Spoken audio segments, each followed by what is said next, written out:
What's up, party people, and welcome to Stoniecast number 176 and season 6, episode 2 of Thoughts and Hunches, making money in bunches and sucker punches.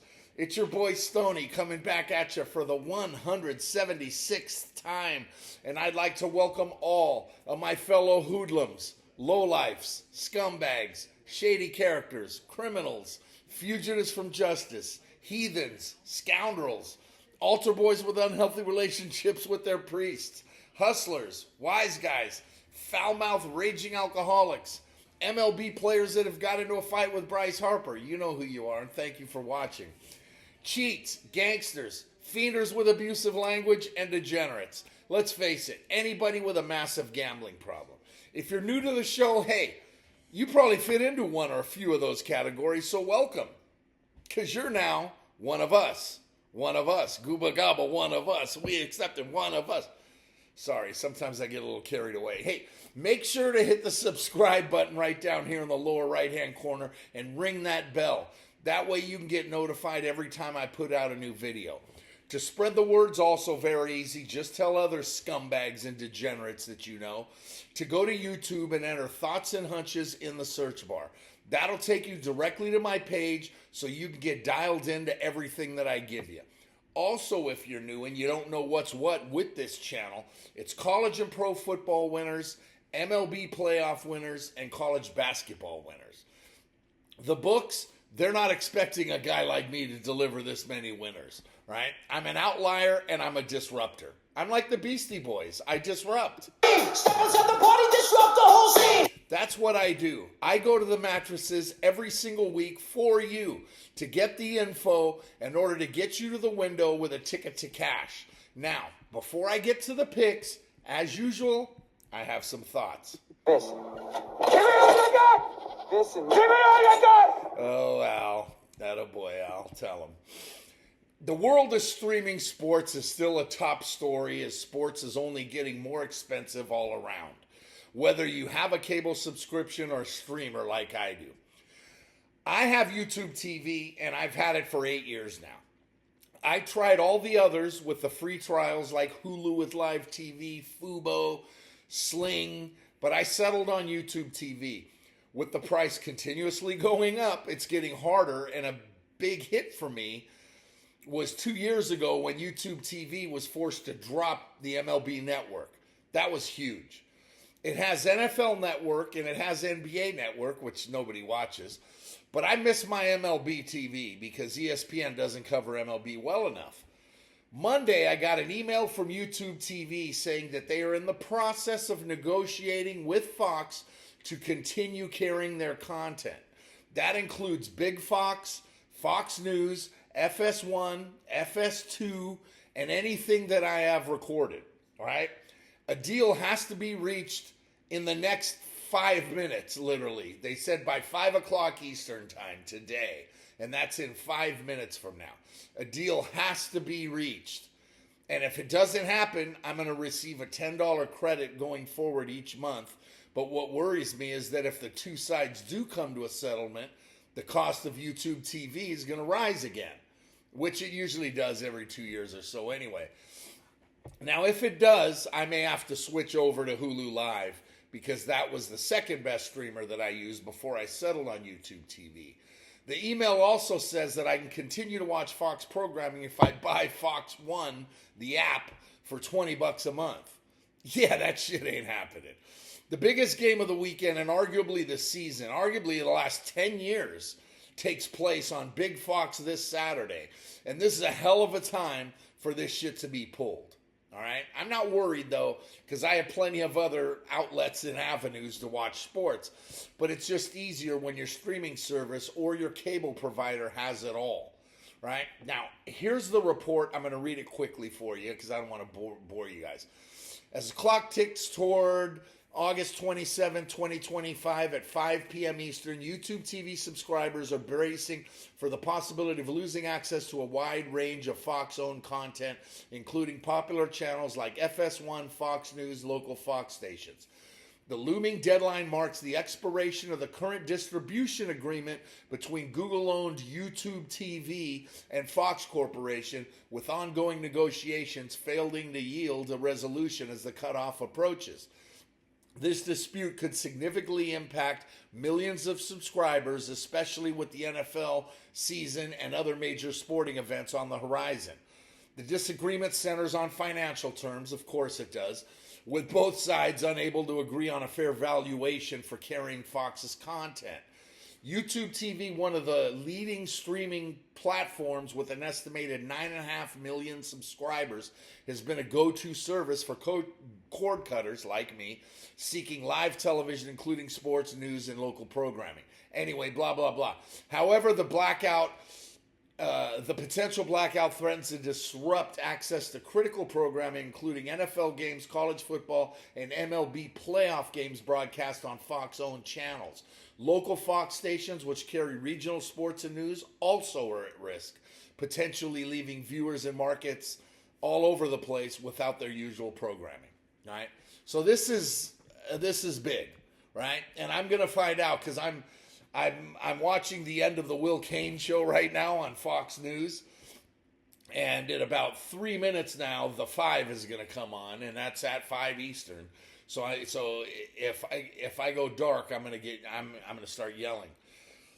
But anyway, the bottom line is ESPN gets $14 from every single subscriber from YouTube TV and Hulu Live, among others. I don't know how much Fox gets for every subscriber, but that's what they're arguing about. The 9.5 million YouTube TV subscribers just pay YouTube TV, and then YouTube TV pays Fox, right? So I just, now they want more. ESPN wants more. Fox wants more. But as far as ESPN goes, I think it's going to cost them in the long run. Because, like I said, ultimately, I don't know who their target audience is with this new app, right? And again, if you have the app or if you paid for the app, I want to know. Please let me know in the comments or reach out to me and let me know why. Because I know some people that have certain cable systems got it for free as part of their package. That's fine. But if you don't, and you want to buy it, why? That's all. Just want to know. Okay? Story number 2 is Taylor Swift getting engaged to Travis Kelce. If you're a follower of Thoughts and Hunches, you know my thoughts on Kelce. I'm not a fan in any way. Taylor's Taylor. I'm certainly not in her target audience or demographic, but I absolutely recognize how incredibly talented she is, from writing her own music and building an empire that has made her a billionaire. I absolutely disagree with her politics, but that don't mean shit. I'm glad they're getting married. I'm fairly sure this means Kelce will retire after this season. It's got to happen, right? Because he's going to become a stay-at-home husband and dad while still trying to stay relevant, because that's what he's all about. Look at me, look at me, look at me, while Taylor walks around with her head down, right? It's just, yeah. It's maddening. Anyway, he's got much more on his plate now than training and prepping for a new season, right? So, yeah, he is going to play this season, but his game clearly declined last year. And his future wife is making a fortune.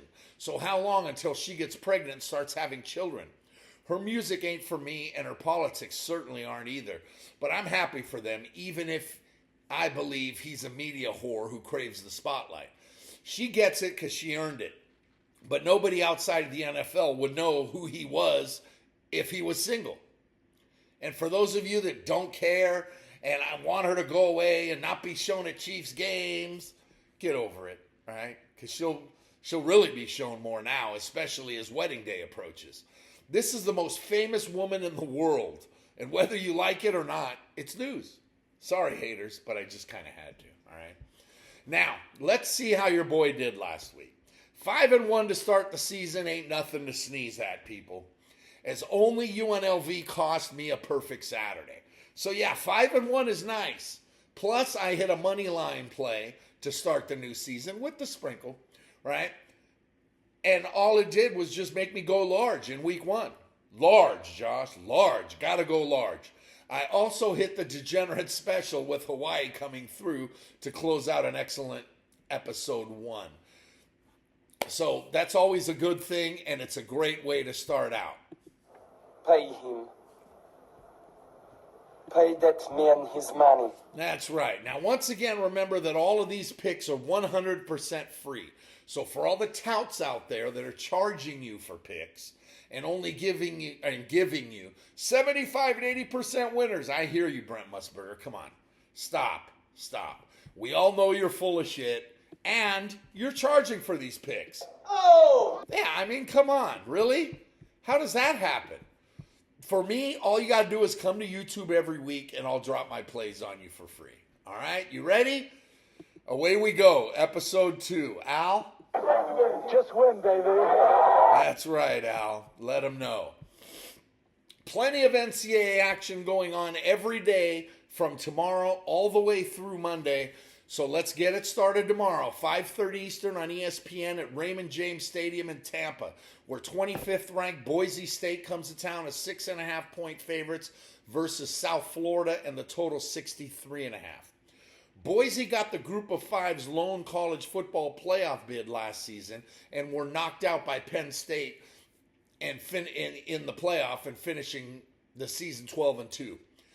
Do everything running back Ashton Genty is now a Las Vegas Raider. I was going to say LA Raider there for a minute. And head coach Spencer Danielson, now in his second full year at Boise, has to replace Genty's production.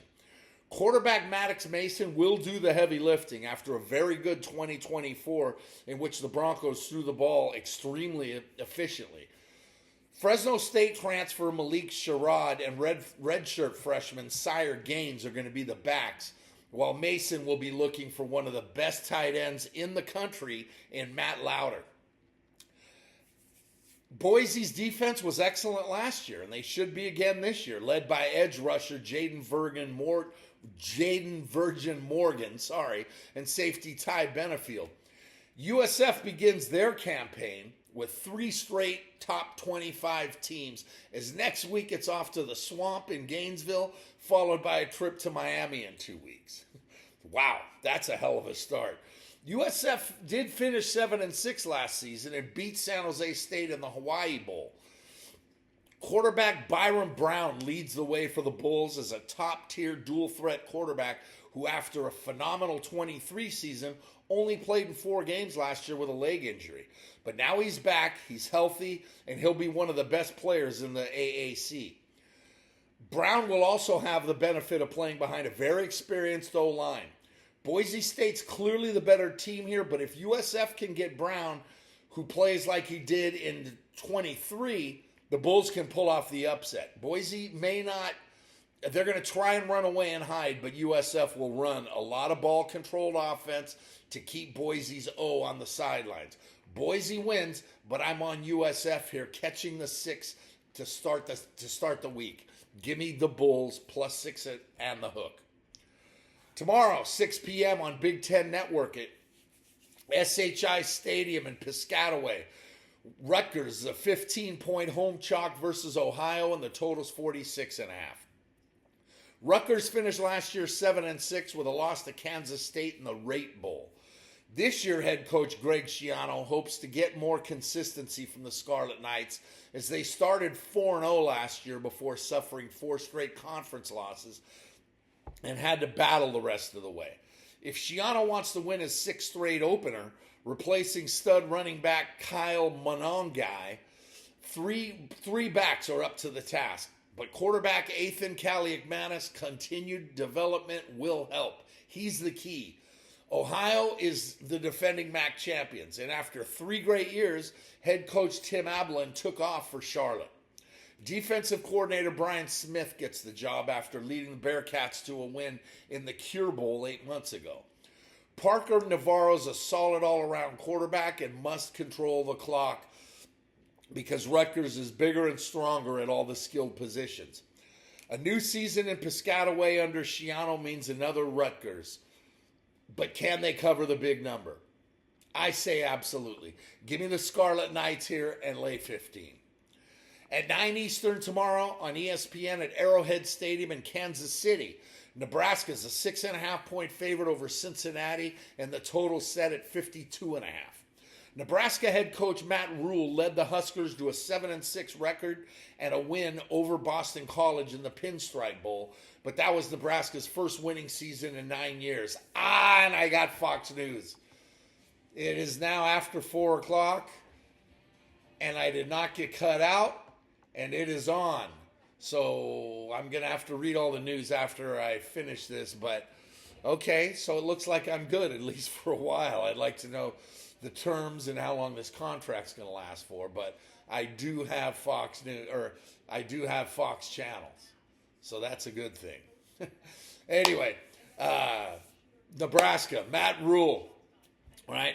They beat Boston College last year in the Pinstripe Bowl, right?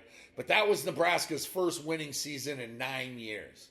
This is obviously the year for the Huskers to take that next step.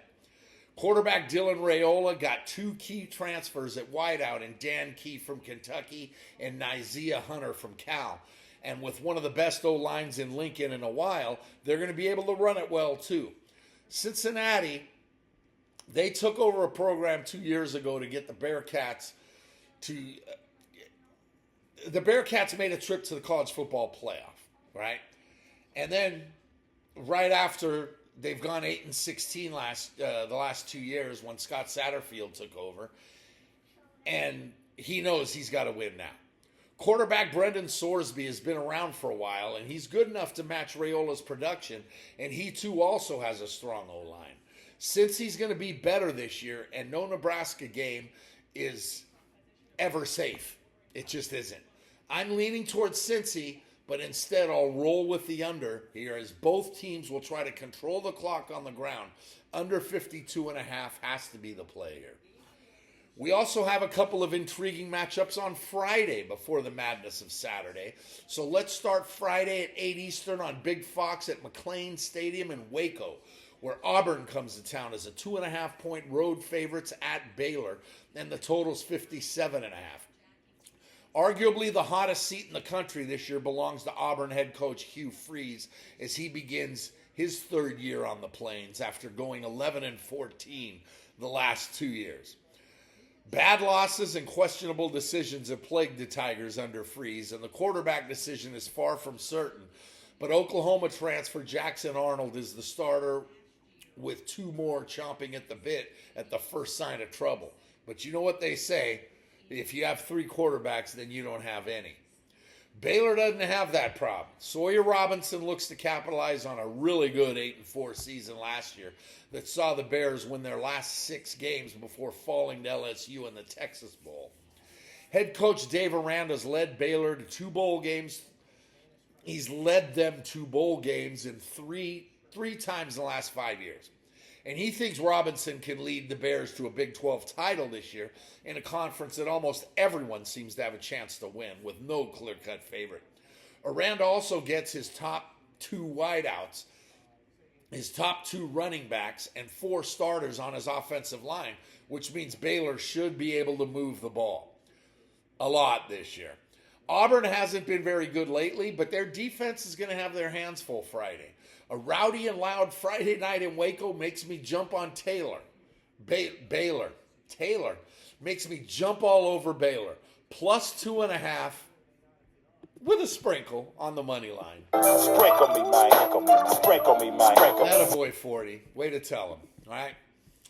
Also at 8 Eastern on Friday night on ESPN at Folsom Field in Boulder, Georgia Tech's a 4-point road favorite at Colorado, and the total's 51.5. Tech finished 7-6 last year after losing to Vanderbilt in the Birmingham Bowl.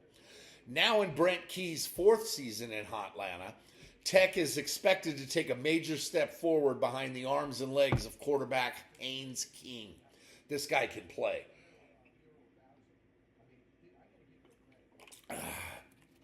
Jamal Haynes returns to lead the backfield, and top wideout Malik Rutherford is back too. Colorado returns only 3 starters on offense, though none are bigger than Heisman winner Travis Hunter and quarterback Shadur Sanders. They're both gone.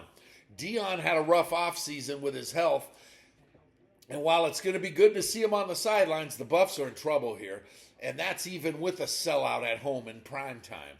No offense, or no, no pun intended, or I should say pun intended. Kadon Salter, a transfer quarterback from Liberty, brings big plays along with him. But Colorado's defense was a mess last year. And just the fact that Colorado is at home is preventing this from being a 6 or 7 point number. Plus, there's no Ralphie. That's right, the Buffalo mascot. He's out. They have a new one, Ralphie the Sixth. But he's not ready yet. So the first couple games, they're not going to have Ralphie thundering across the field before the game. I don't know. I think Tech wins easily and wins going away. Lay the 4. And while we're at it, I've been peeking at the total as I've seen the Sharps bet the total down from 55 all the way down to 51.5. It's bottomed out right now, so I'm going to buy the dip and roll with the over as well. Moving on to Saturday, this is going to be a huge day, so we got to pick our spots and be patient. I'll kick it off at noon Eastern on ABC in the Aflac kickoff game at Mercedes-Benz Stadium in Hot Town. It's 24th ranked Tennessee is a 14-point favorite over Syracuse, and the total's 50.5. In the Battle of the Orange, that's what this is. Josh Heupel is known for his offense no matter where he goes. But replacing Nico Iamaleava and Dylan Sampson is a big task from last year's squad that finished 10-3, even after getting crushed by eventual national champion Ohio State in the first round of the CFP. Sampson, he's in the NFL, and Iamaleava's in Pasadena, so Joey Aguilar, formerly of UCLA, takes the reins for the Vols behind a good offensive line, but glaring holes at skill positions. If anyone can get this offense going, it's Heupel, but it may take a minute. Syracuse could be in for a rough ride this season. Despite going 10-3 after taking out Washington State in the Holiday Bowl, Syracuse lost quarterback Kyle McCord, who led the Orangemen to the nation's #1 passing offense at 370 yards per last year. Steve Angeli, remember him? Formerly of Notre Dame. He takes over in upstate New York now, along with new receivers, new running backs, and their top defenders. Head coach Fran Brown sees trips to Clemson, SMU, Miami, and Notre Dame over the next 5 weeks. So it's very possible Syracuse could be staring 0-5 in the face. They're not going to win this game, but that's a big number for an unproven offense to lay. Give me Syracuse catching the 2 TDs to start on Saturday. Also on noon, at noon Eastern Saturday, the game of the year. And yeah, it's tough to call it that so early, but it's rare to see #1 versus #3 on Big Fox. And now I can watch it on Big Fox, thank God. It's at the Shoe in Columbus, as third-ranked Ohio State is a 1.5-point home chalk versus top-ranked Texas, and the total's 47.5. This is the first time in the history of college football that the top-ranked team is an underdog in their season opener. But third-ranked Ohio State is the defending champs. They're playing at home, and they beat Texas in the college football playoff semifinals just 7 months ago. From last year's squad, Ohio State, wow, head coach Ryan Day, he has to replace 14 players that were taken in the NFL draft. Ouch. The good news for the Buckeyes is that sophomore sensation Jeremiah Smith is back to make the sledding a little bit easier for Alabama transfer quarterback Julian Sayin. Texas played well against OSU in the semifinals, but Texas was Texas.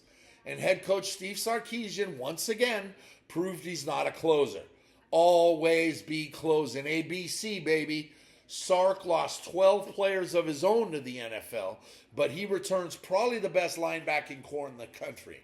The highly anticipated debut of quarterback Arch Manning is the key talking point here, and he's going to have to go off against a very experienced defensive line for the Buckeyes. But until Texas wins a big one, I'll keep on fading them. OSU is the play here at home, -1.5 and under 47.5.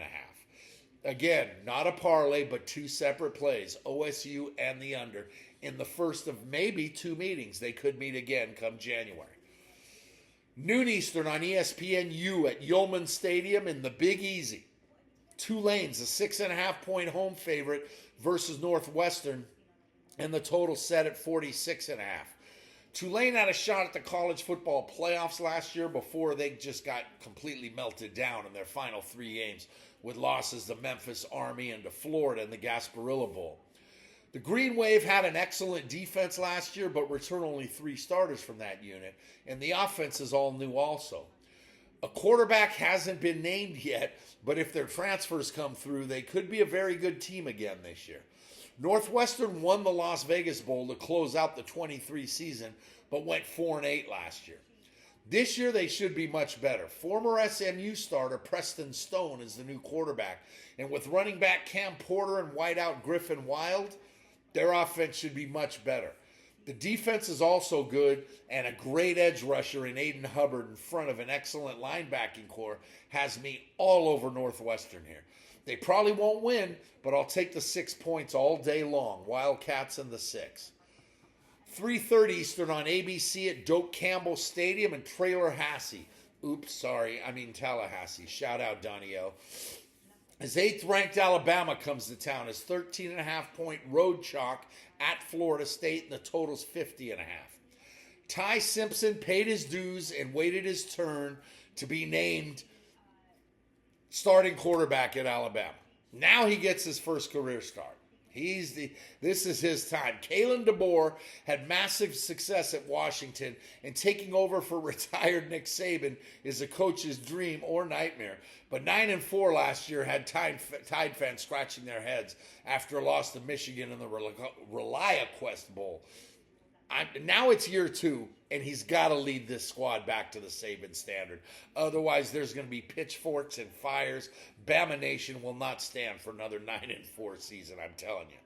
Mike Norvell went 10-3 in 22 and 13-1 in 23 before falling to 2-10 last season. And now he might find himself on the hot seat in Tallahassee. Enter Boston College transfer quarterback Tommy Castellanos, which instantly makes the Noles better. 13.5 is a big number, and I can see FSU sneaking in through the back door. So I'm going to take the Noles here, catching the 2.5 TDs at home. The 2 TDs at home. Sorry, got, a little tomahawk chop. 6 Eastern on ACC Network at Scott Field in Charlottesville, Virginia. Virginia's a 12-point favorite. Home favorite versus Coastal Carolina. The total's 58.5.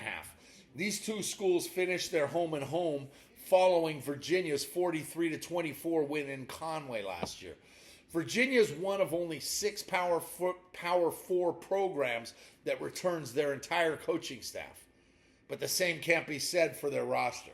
54 new players, 32 from the portal, and 22 from high school. Wow.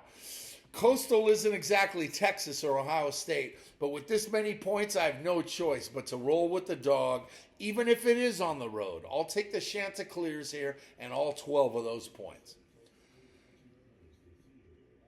Sly Stallone, nice. Always good to see Sly.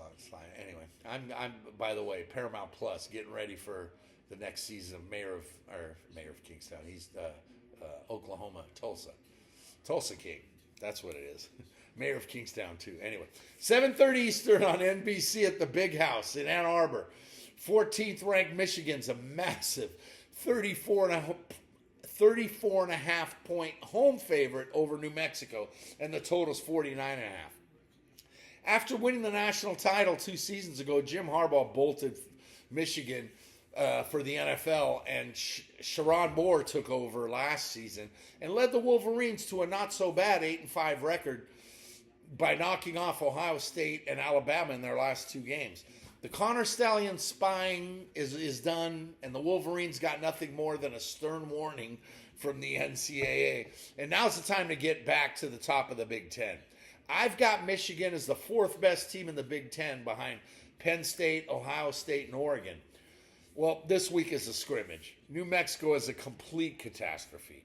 Jason Eck comes in as the head coach from Idaho to try and make the Lobos at least competitive. They won't this week, as Big Blue's going to roll ahead of a big game against Oklahoma next week. I'm crazy, so I'm going to lay Michigan and lay the 34.5. I see this one as a 48-6 game. We'll see if Dave Portnoy, speaking of Michigan, because Dave Portnoy is, well, I'm not even going to get it now. That's another story. 7:30 Eastern on ABC at Memorial Stadium in Death Valley. Fourth-ranked Clemson's a 3.5-point home favorite versus number 9 Louisiana State, and the total set at 57.5. 2019, that was the year. Listen to all the news for this game surrounding 2019. LSU hasn't won an opener since 2019, which was the year they beat Clemson in the national championship. This is crazy. Wait, hold on. I just got a notification here.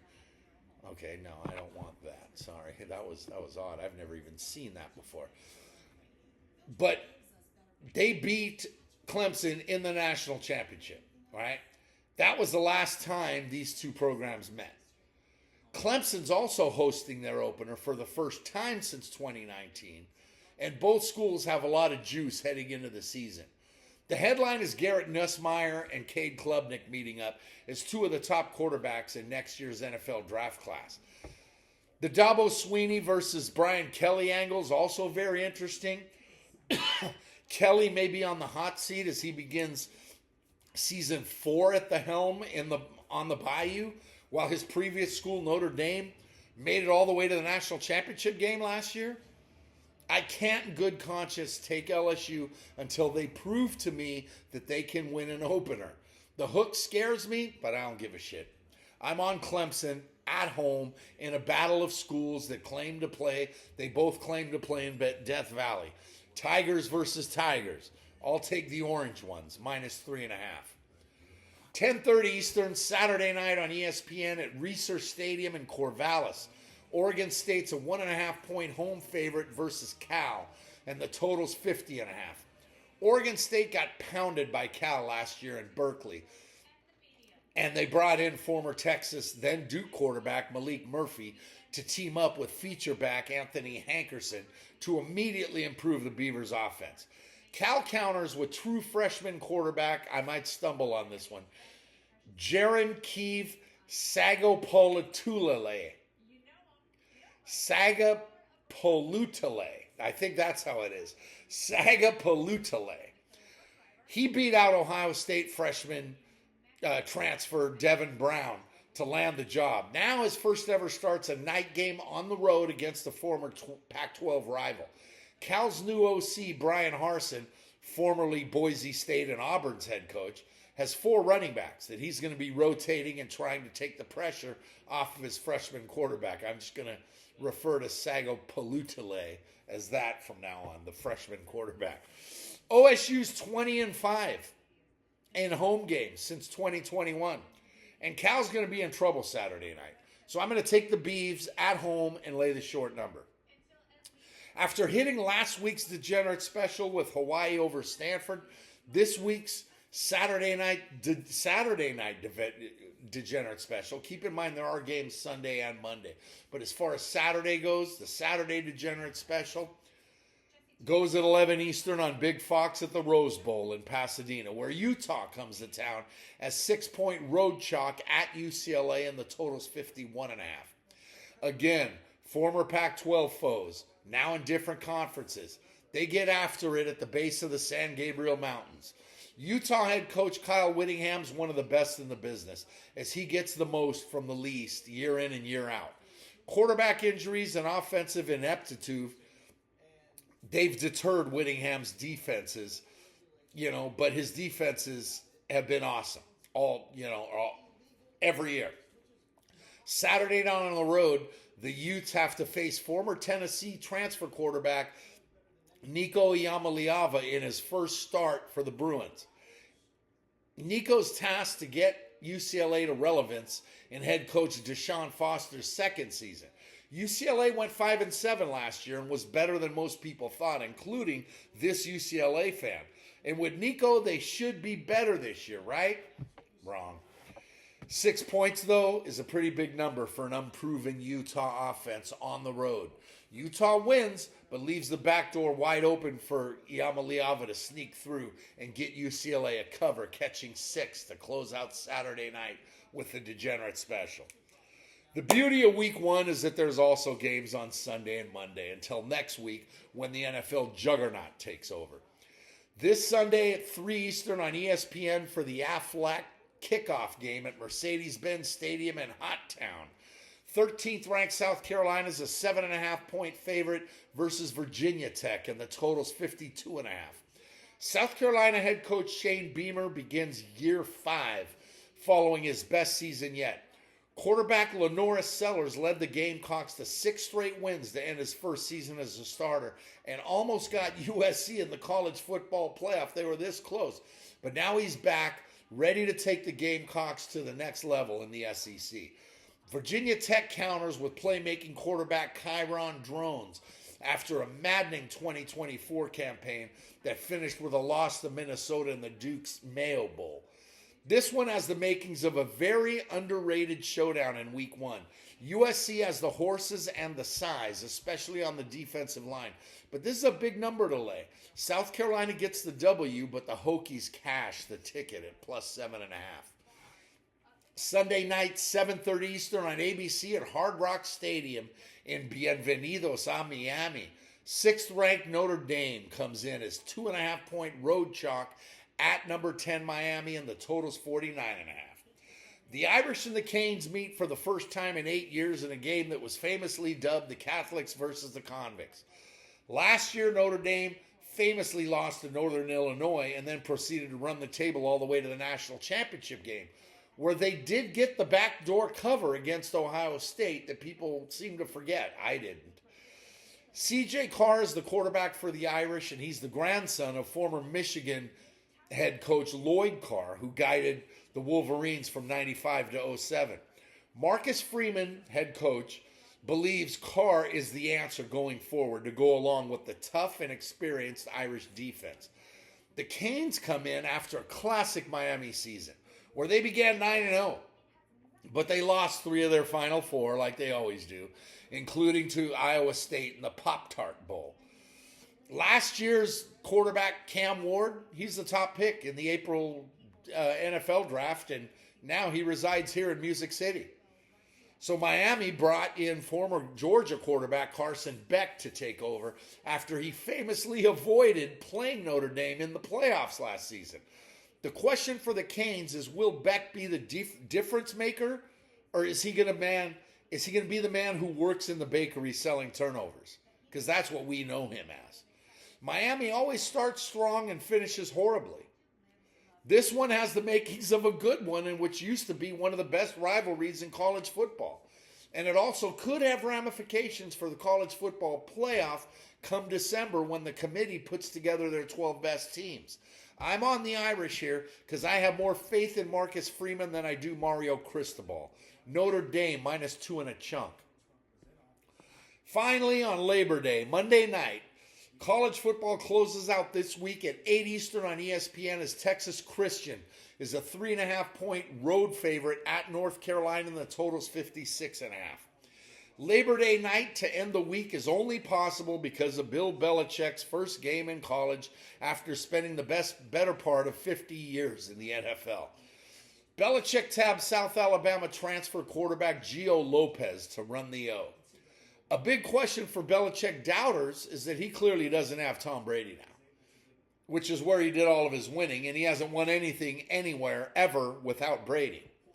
Now, an unproven Lopez must disprove the notion that Belichick was truly awful in evaluating offensive talent in Foxborough. He failed to evolve after Brady left. Chapel Bill is what the Tar Heel fans are calling it now. While Belichick was busy tabbing Lopez, TCU welcomes back quarterback Josh Hoover, who put up big numbers in Fort Worth last season. The Horned Frogs went 4-2 on the road last year and start this year as a short favorite on the road and are bringing back multiple starters to an offense that averaged 33.5 points last season and well over 400 yards per. TCU's defense is experienced too, and they're going to hold off Carolina enough to get the win and the cover. Frogs -3.5 to close out the week. That's it. That's all you get. That's a total of 19 plays to keep you entertained and build your bankrolls after the quick start I got you all off to last week. 11 W's puts us in the black, but 12 makes a statement. There will be a ton more college football next week and the beginning of the NFL season. So keep your eye out for Stoniecast 177, and that's going to drop next Wednesday. So until then, just remember, if you want to win big, you got to bet big. You can't go broke taking a profit. Scared money don't make money. For me, the action is the juice. The difference between making money and winning is that anyone can win betting chalk, but you can't make money unless you take the dogs. There's money on the streets that can't be ignored. And finally, good luck to you. I miss you, Gooch. I really miss you, because I know you'd be calling me all weekend long this week. Gooch, you're the man. Take us home, Teddy. Pay him. Pay that man his money.